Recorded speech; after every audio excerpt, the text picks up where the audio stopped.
প্রেমকে বাঁচানোর জন্য মা বাবার চেহারায় চুনকালি মাখছে যে এমনও ছেলে মেয়ে, এমনও ছেলে মেয়ে। আপনার প্রেম কয় বছর? আপনার মা আপনাকে ভালোবাসে কয় বছর? যতটুক আপনার বয়স ততটুক, ঠিক না?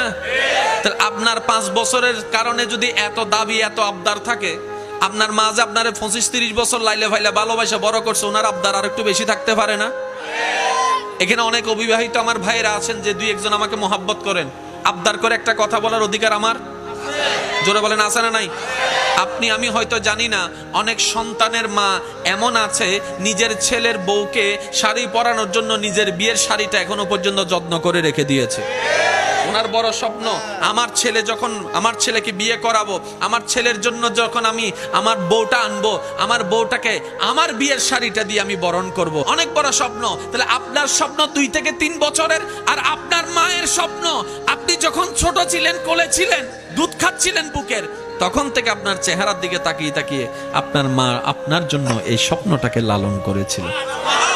এবার আপনার বিবেক দিয়ে আপনি চিন্তা করে দেখেন, কার স্বপ্নের দাম বেশি, কার মমতার দাম বেশি? আপনার প্রশ্ন।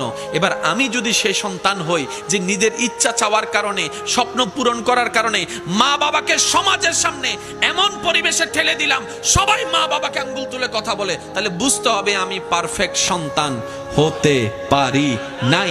সন্তানে যদি হতে না পারি, মানুষ হবে কোন দুঃখে? যদি সন্তানে হতে না পারি, রবের বান্দা হওয়া যায়?